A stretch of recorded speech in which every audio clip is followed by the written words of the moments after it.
Even though this camera does have a macro mode in the mode dial, you can see here you can turn the mode dial to the flower icon. Using this macro mode doesn't allow the camera to focus any closer. That's really just up to the lens. This flower icon means the camera is set to macro, and you have a couple options.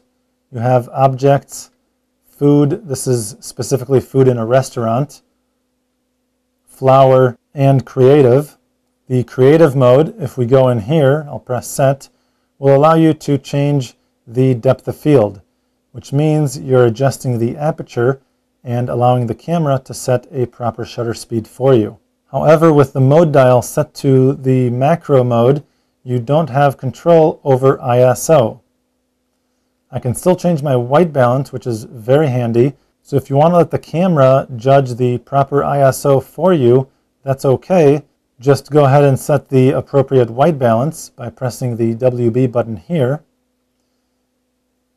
And I'll choose daylight. I'm assuming we're outdoors taking a picture of a flower, for example. Press set.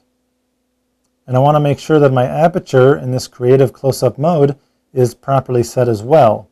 I'm taking a picture of a flower. I don't want to have the background in focus, so I need a wide aperture setting, but I don't want it to be too wide so that not the entire flower itself is in focus.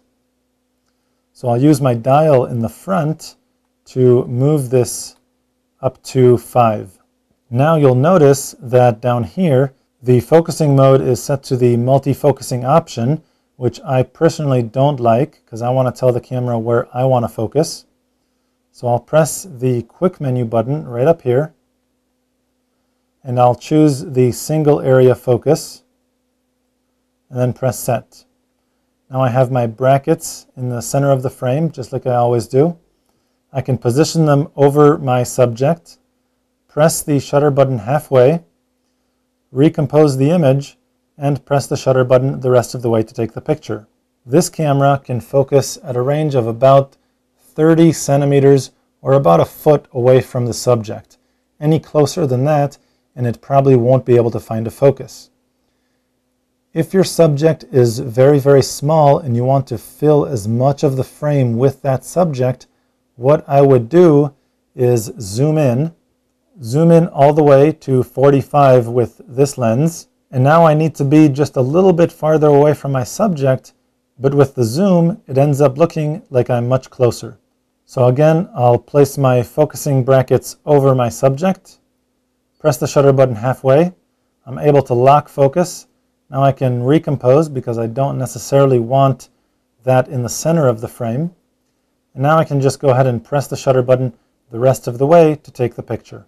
If you don't want to mess with the mode dial or anything, you can just use the standard program mode. Again, even with the P mode or the program mode, you want to zoom in all the way to fill the entire frame with your subject. And again, place the focusing brackets over the subject, press the shutter button halfway, recompose the image, and press the shutter button the rest of the way to take the picture. To find out much more about digital photography and your digital camera, go to lbguides.com.